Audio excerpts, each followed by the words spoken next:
Hello guys, मैं Anuradha Shiv Shakti channel से आप सबका स्वागत करती हूँ। चलिए स्टार्ट करते हैं आज का अगला टॉपिक, पदबंध। ठीक है, हमने कल जो टॉपिक किया था वो पद किया था और मैंने आपको बोला था इससे अगला टॉपिक क्या रहेगा, पदबंध। तो पद हम डिस्कस कर चुके हैं। पद क्या है?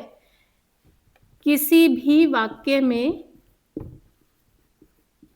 या कोई भी सार्थक शब्द, किसी भी सार्थक शब्द को जब नियमों में बांध दिया जाता है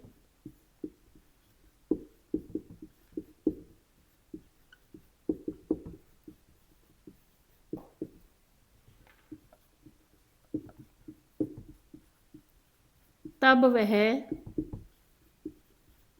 पद कहलाता है या पद बन जाता है।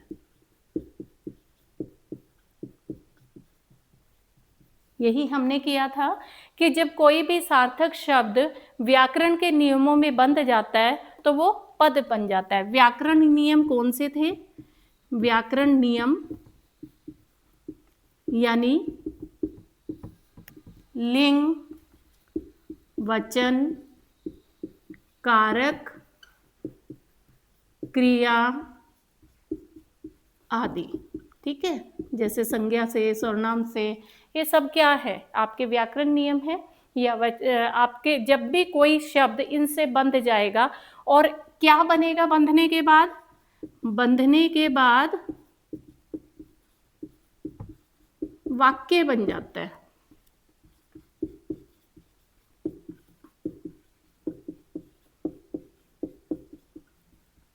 अब देखिए, अगर मैं लिखती हूं राम रावण मारा, क्या इन तीनों शब्दों को मैं पद कह सकती हूँ? नहीं कह सकती, क्योंकि इनके साथ कोई व्याकरण लगी ही नहीं। जब मैं कहती हूँ राम ने रावण को मारा, अब क्या किया मैंने? कारक चिन्ह यूज कर लिए। ठीक है, वही मैंने आपको नियम लिखवाए हैं। अब इस वाक्य का एक मीनिंग निकल रहा है। तो राम ने रावण को मारा। आगे भी बढ़ाना चाहते हो, राम ने रावण को तीर से मारा, कुछ भी आप यूज कर सकते हो, पर व्याकरण जब तक इसके साथ नहीं लगेगी, नियम इसके साथ जब तक प्रयोग नहीं होंगे, तब तक ये वाक्य का रूप नहीं ले सकता, ना ही पदबंध या पद कहलाएगा। ठीक है, जब ये स्वतंत्र थे, यानी जब इनके साथ व्याकरण नहीं थी,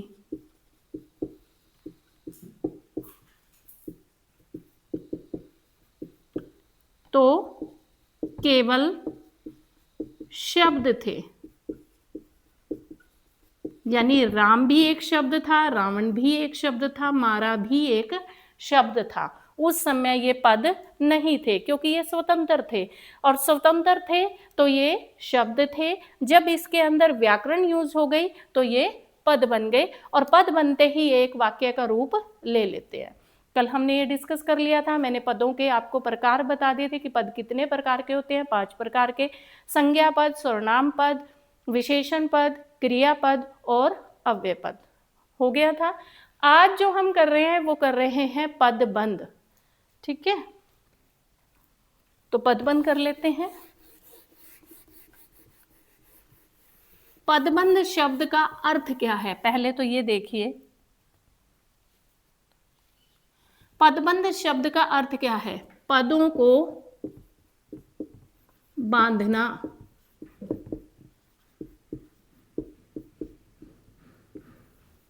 ठीक है, यानी एक एक पद को बांध कर रखना, तो वो क्या बनेगा?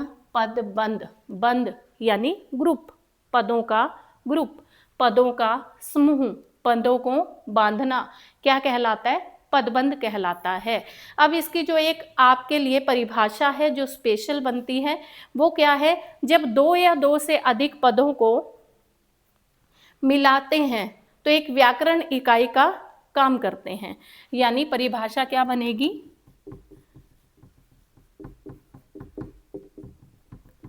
जब दो या दो से अधिक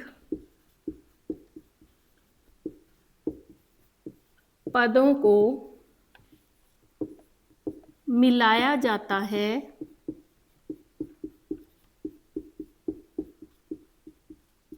तो वह व्याकरणिक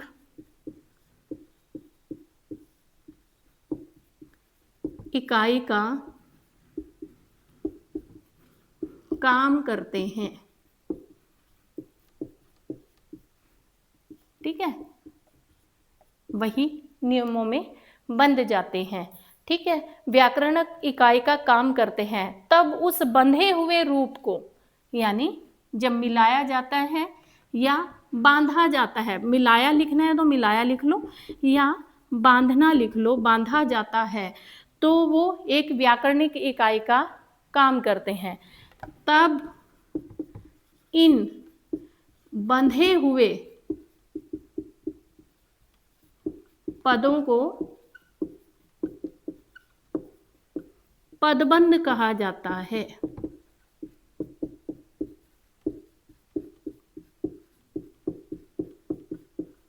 यानी जो हम पदों को बांधते चले जाते हैं, मैंने राम ने रावण को, तो दो पद आपस में बांध दिए, मारा तीसरा पद आपस में बांध दिया, तो वो क्या बन गया, आपका पदबंध बन गया। यानी पद बंधते चले गए, एक दूसरे से जुड़ते चले गए। तो जब भी हम व्याकरण इकाई लगाकर पदों को बांधेंगे, एक के बाद एक पद, एक के बाद एक पद, तो वो क्या बन जाएगा, पदबंध बन जाएगा। यहाँ तक नोट कीजिए। आगे मैं आपको इसका एग्जाम्पल देती हूँ और इसके प्रकार बताती हूँ उदाहरण सहित। जो कल हमने पद किया था सेम ऐसा ही आपका पदबंध है, कुछ अलग नहीं है। फिर भी मैं आपको, जैसे आपके पास प्रश्न आता है तो आप कैसे ढूंढोगे कि इसमें कौन सा पद है या कौन सा पदबंध है। ठीक है, कल जो हमने किया था, जैसे मैंने कहा था राम पढ़ता है, तो इसमें हम पद परिचय देते हैं। राम क्या है, पुल्लिंग है, एक वचन है। पढ़ना क्या है, क्रिया है, और है क्या दर्शा रहा है, वर्तमान काल है।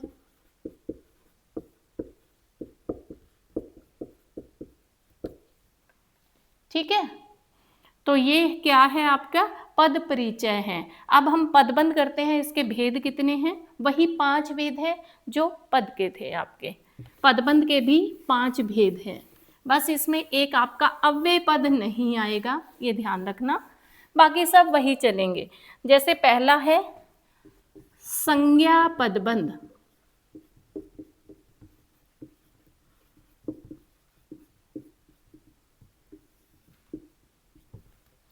संज्ञा पदबंध क्या कहलाएगा, जब वाक्य में पदबंध संज्ञा का काम करता है। जब वाक्य में पदबंध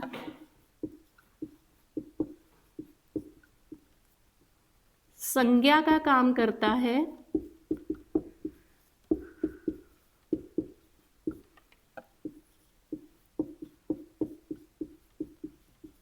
तो संज्ञा पदबंध कहलाता है।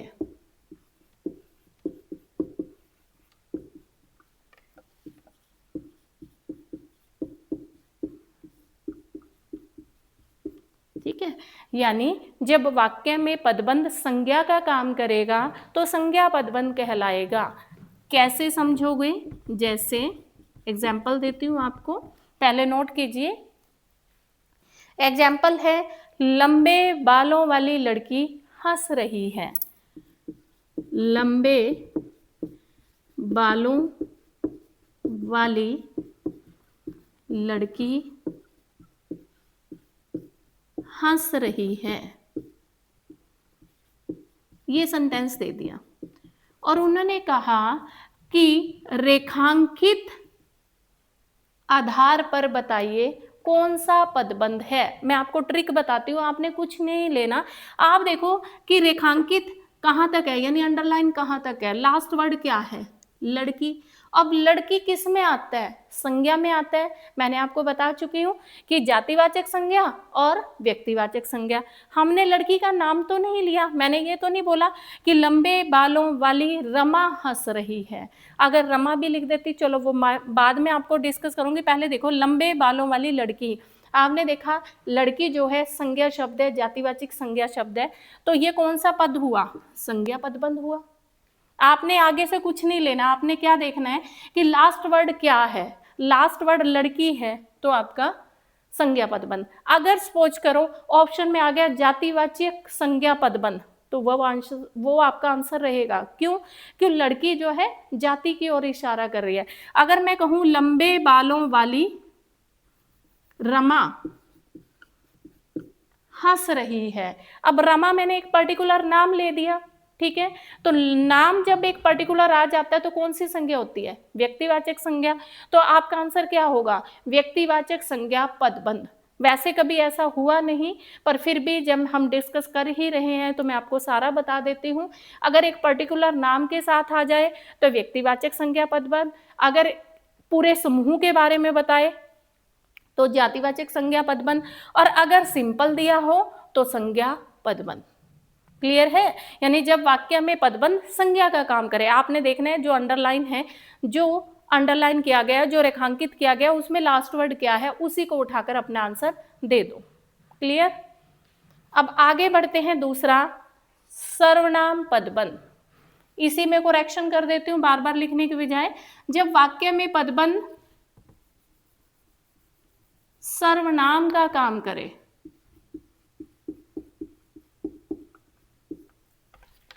तो वह सर्वनाम पदबंध कहलाता है। अब यहां संज्ञा नहीं लूंगी। लंबे बालों वाली वह या वो हंस रही है। अब देखिए आप, मैंने आपको जब सर्वनाम टॉपिक करवाया था तो बताया था, वैसे कल भी बताया था, सर्वनाम, सर्व मीन्स सभी का या सब का नाम, ठीक है। अब वो शब्द आप सभी के लिए प्रयोग कर सकते हो तो क्या कहलाया? सर्वनाम।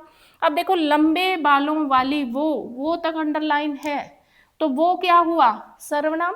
वे, वो, यह, वह, इसका, उसका, ठीक है। ये सब मैंने कल आपको बताए थे। तो किस में आते हैं? आपके सर्वनाम में आते हैं। तो लास्ट वर्ड है वो, और वो किसको बता रहा है? आपका सर्वनाम को। तो ये क्या कहलाया? सर्वनाम पदबंध। यानी जब वाक्य में पदबंध सर्वनाम का काम करता है तो सर्वनाम पदबंध कहलाता है। लंबे बालों वाली वो, ठीक है, तो क्या हुआ? हंस रही है, तो सर्वनाम पदबंध कहलाया। क्लियर है? ट्रिक क्लियर है आपको कि आपने लास्ट वर्ड देखना है। लास्ट वर्ड क्या है? वो संज्ञा है, सर्वनाम है, क्रिया है, या विशेषण है, या क्रिया विशेषण है, तो वही उठाकर आंसर दे देना, ठीक है। अब लंबे बालों वाली वो, तो कौन से किस में आएगा आपका? मैंने बताया था आपको कि आपके सर्वनाम के भी 3 पार्ट हैं। यहां लिख देती हूं। कौन से? उत्तम पुरुष, मध्यम पुरुष और अन्य पुरुष। उत्तम बोलने वाला, मध्यम सुनने वाला और अन्य जो उपस्थित नहीं है।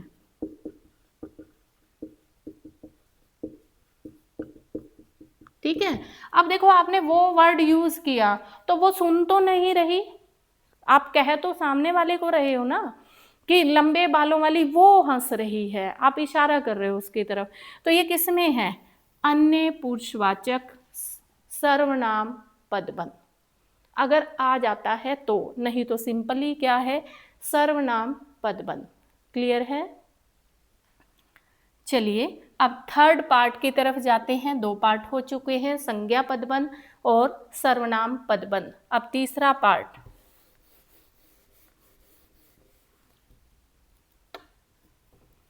तीसरा है आपका विशेषण पदबंध।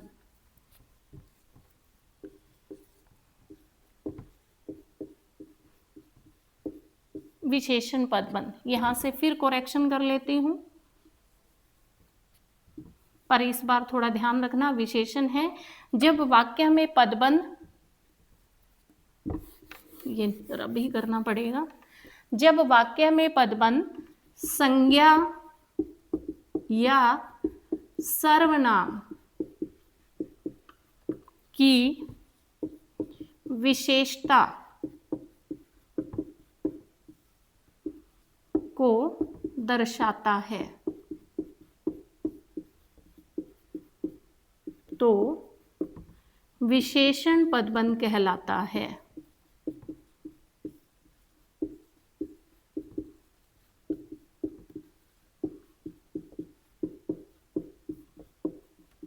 ठीक है, क्योंकि विशेषण किसे कहते हैं, जो शब्द संज्ञा या सर्वनाम की विशेषता बताते हैं वो विशेषण कहलाते हैं। अब जो वाक्य में पदबंध संज्ञा या सर्वनाम की विशेषता को दर्शाएगा तो वो आपका विशेषण पदबंध कहलाएगा। ठीक है, जैसे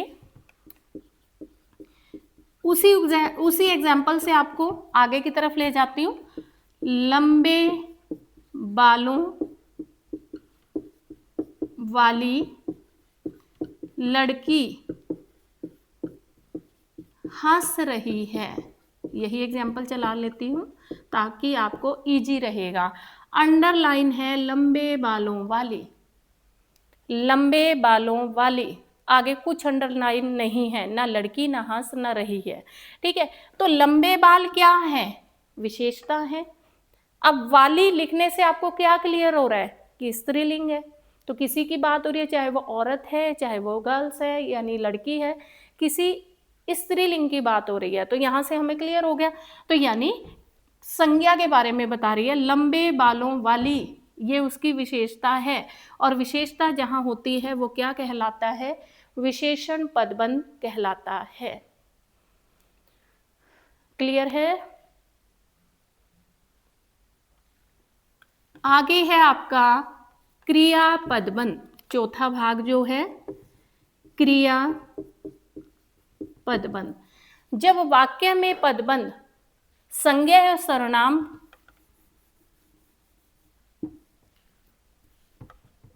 की क्रिया को दर्शाता है, क्रिया का बोध करवाता है,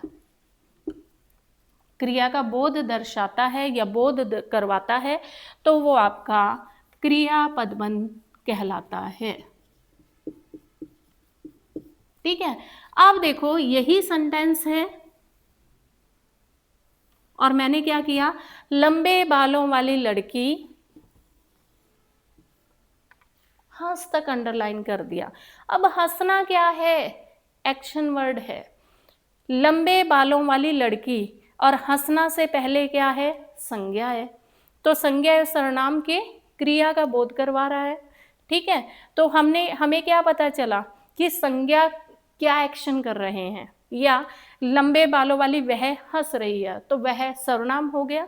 तो हमने लास्ट वर्ड उठाया क्या है, हंसना, हंसना क्या होता है, क्रिया, तो आंसर क्या मिला, क्रिया पदबंध। कोई प्रॉब्लम यहाँ। ठीक है, ये है इसका चौथा भाग।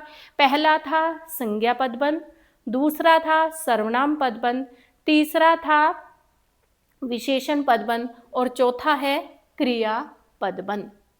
संज्ञा पदबंध हमें संज्ञा शब्दों का बोध कराएगा, सर्वनाम पदबंध हमें सर्वनाम शब्दों का बोध कराएगा, विशेषण पदबंध संज्ञा या सर्वनाम की विशेषता का बोध कराएगा, क्रिया पदबंध संज्ञा या सर्वनाम के द्वारा की जाने वाली क्रिया का बोध कराएगा, तो वो क्रिया पदबंध कहलाएगा।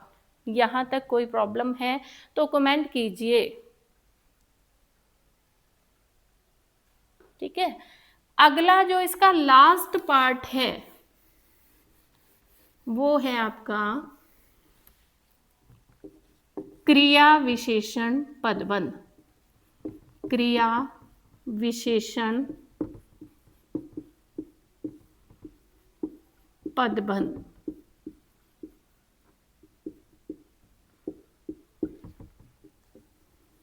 अब देखो इसमें दो चीज ऐड हो गई, एक है क्रिया यानी एक्शन, दूसरा है विशेषण यानी क्वालिटी या विशेषता। तो किसकी विशेषता? क्रिया की विशेषता। जो पदबंध हमें क्रिया की विशेषता का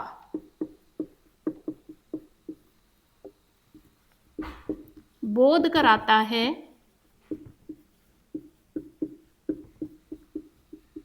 वह क्रिया विशेषण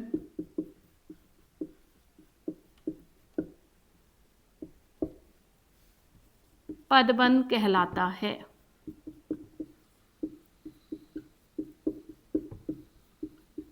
ठीक है, यानी जो पदबंध हमें क्रिया की विशेषता का बोध कराता है वह क्रिया विशेषण पदबंध कहलाता है। अब मैं कहूं खरगोश धीरे धीरे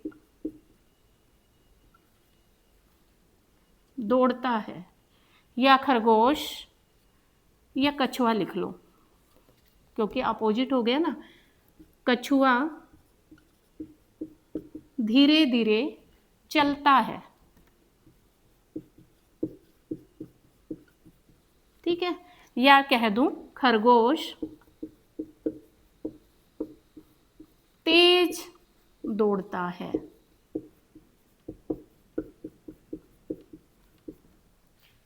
अब देखो धीरे धीरे क्या हो गया? विशेषता। और चलना क्या हो गया? क्रिया। तेज क्या हो गया? विशेषता। और दौड़ना क्या हो गया? क्रिया। यानी क्रिया से पहले उसकी विशेषता आ रही है। कछुआ धीरे धीरे चलता है। वैसे भी मैं आपको बता दूं, जब हमें कैसे का जवाब मिलता है, कैसे, अगर आपसे पूछूं कछुआ कैसे चलता है तो आंसर आएगा धीरे धीरे। खरगोश कैसे दौड़ता है तो आंसर आएगा तेज। तो इट मीन्स जब हमें कैसे का जवाब मिलता है या क्रिया से पहले उसकी विशेषता दर्शाई जाए तो आंसर क्या रहेगा? क्रिया विशेषण पदबंध। क्रिया विशेषण पदबंध। इसके एक एग्जाम्पल और डाल देती हूं। वह गाड़ी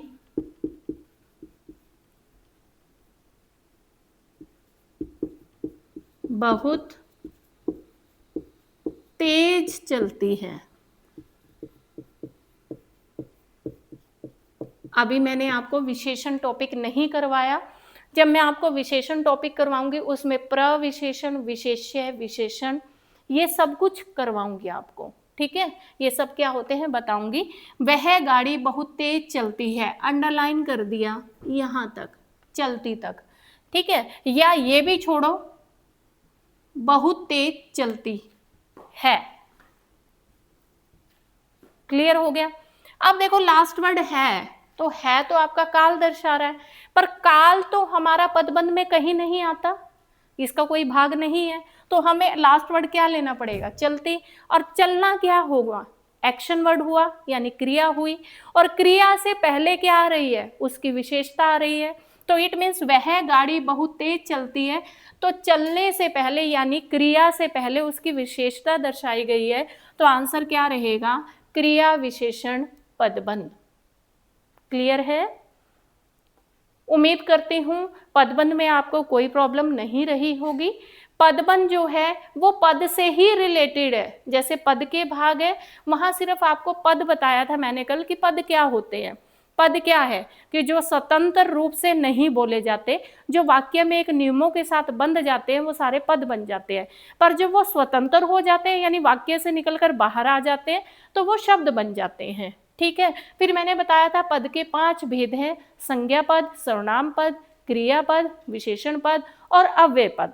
ठीक है, अव्यय मैंने बताया था क्या था कि जहां पर कोई भी शब्दों में विकार उत्पन्न नहीं होता, यानी कोई बदलाव नहीं आता।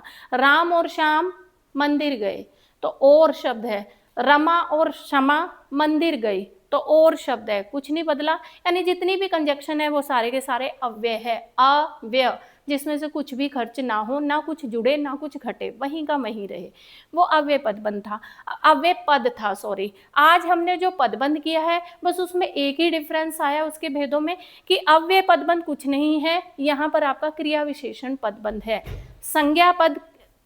संज्ञा पद से संज्ञा पदबंध बना है। तो संज्ञा पदबंध क्या है? ऐसे शब्द जो हमें संज्ञा शब्दों के बारे में बताते हैं वो संज्ञा पदबंध कहलाते हैं।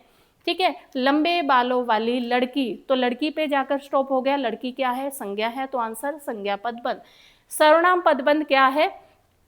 ऐसे शब्द या ऐसे पदबंध, शब्द भी नहीं कहेंगे, ऐसे पद या पदबंध जो हमें सर्वनाम शब्दों के बारे में बताते हैं। लंबे बालों वाली वह या लंबे बालों वाली वो, तो हमने लड़की नहीं लिखा, किसी का नाम नहीं लिखा, यह वह ये वे जब हम यूज कर लेते हैं तो वो सर्वनाम पदबंध कहलाता है। तीसरा हमने किया था विशेषण पदबंध, जो संज्ञा व सर्वनाम की विशेषता को दर्शाते हैं। जो पदबंध संज्ञा व सर्वनाम की विशेषता को दर्शाते हैं तो वो आपके विशेषण पदबंध कहलाते हैं। लंबे बालों वाली, तो आपकी क्या हो गई? विशेषता हो गई, संज्ञा की विशेषता हो गई, तो आपका आंसर क्या रहेगा? विशेषण पदबंध। उसके बाद हमने किया है क्रिया पदबंध। ठीक है। वह गाड़ी तेज चलती है। अगर मैं खाली चलती तक अंडरलाइन करूं, तेज तक ना करूं, तो चलती क्या है? एक्शन वर्ड है, तो आंसर क्या रहेगा आपका? क्रिया पदबंध यानी एक्शन वर्ड। वह लड़की गाती है, तो गाना क्या हुआ? एक्शन वर्ड, क्रिया पदबंध। जब मैंने कहा क्रिया विशेषण, जहाँ क्रिया की विशेषता बताई जाए, कछुआ धीरे धीरे चलता है, तो कैसे चलता है? धीरे धीरे, चलने की विशेषता बता दी। खरगोश तेज दौड़ता है, दौड़ने की विशेषता बता दी, तो आंसर रहेगा क्रिया विशेषण पदबंध। ठीक है। तो ये था हमारा आज का टॉपिक पदबंध, जो पद से ही रिलेटेड था। मैं आपके सामने सारा डिस्कस कर चुकी हूँ। उम्मीद करती हूँ आपको अच्छे से क्लियर हुआ होगा, समझ आया होगा। अगर कहीं प्रॉब्लम लगती है तो आप कमेंट किया कीजिए, मेरे चैनल को लाइक कीजिए, सब्सक्राइब कीजिए, कमेंट कीजिए और शेयर कीजिए। मुझे आपके मोटिवेशन की ज़रूरत है। इसी मोटिवेशन से हमारा मन करता है कि मैं आगे की तरफ आपके लिए एक नया कंटेंट लेकर आऊँ। धन्यवाद।